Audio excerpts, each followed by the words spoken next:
Kevin, back to sort of the top of the show here where I talked about racism. In these studies that the CDC has done, did you guys find that there was a particular minority group that was more affected than others? Was it black and brown communities? So our data did not have good information on race because, again, it's the lab data only. It's really about specimens and tests, we didn't get to talk to people. And so I don't really have a good sense for whether or not there was a difference by race and ethnicity in terms of access. But I think that across the board, I mean, there are disparities across the board, and then you overlay this lack of access to testing across the board. And I think, again, that we're just going to have to figure out a way to make up what is essentially a lost year in our Ending the Epidemic initiative. Yeah, Eileen, now that people are able to get vaccinated and the program really seems to be really rolling along, finally it feels like America is doing something right when it comes to this pandemic after the last 12 months and whatever else we went through. Have you seen that an increase? Has it changed with people getting access and getting back onto PrEP since people have been starting to take their vaccines? Yeah, so unfortunately, the database we use to monitor the trends has a 3-month lag. So we haven't had enough data available to see if the trend has changed with the vaccines.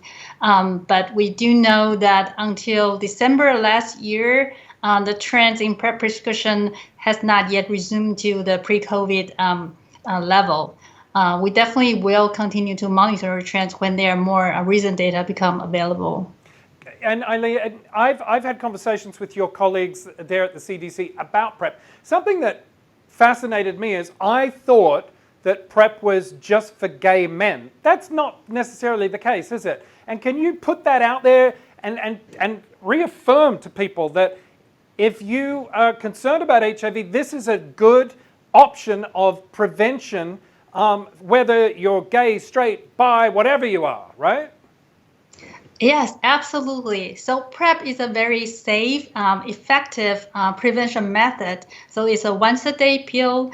When you take it consistently, persistently, it will help you to prevent HIV acquisition. With the greater than 99% effectiveness. And it's being a clinical trial. It's pretty safe for any persons, including women, men, and even adolescents. It's also something related to your perceived risk level. Many people don't think they are at risk for HIV infection, but you never know, it may not true. So taking just a pill once a day will just keep you safe. Yeah, I know. And I think Ellen and Kevin, we can all agree that HIV affects everybody. It doesn't, we're all potentially at risk if we choose to have condomless sex and not take preventative measures. Kevin, and this is actually, I guess, for all of you, but Kevin, I'll start with you again. We are hearing reports of how the Moderna vaccine is possibly a breakthrough to helping find us a vaccine for HIV. There's been some clinical trials. This first stage has gone well. How much hope do you put on what we've learned from the pandemic and in creating vaccines like the Moderna to us getting an HIV vaccine? I mean, I'm not a vaccinologist and I'm not an expert there, but I do think that actually the Moderna vaccine and really all of the COVID vaccines have been built on the ability to get them out there that quickly has been built on the infrastructure, and Dr. Fauci has talked about this, of the HIV Vaccine Trials Network and the HIV Prevention Trials Network, and the ability to launch that vaccine so quickly was built on the HIV research infrastructure and the HIV vaccine development infrastructure. And I do think that the effectiveness of the new mRNA vaccines does give us a new path forward for HIV, but obviously we've been trying to get an HIV vaccine for years, and I think the optimism there is probably, I think it will take a while to be able to get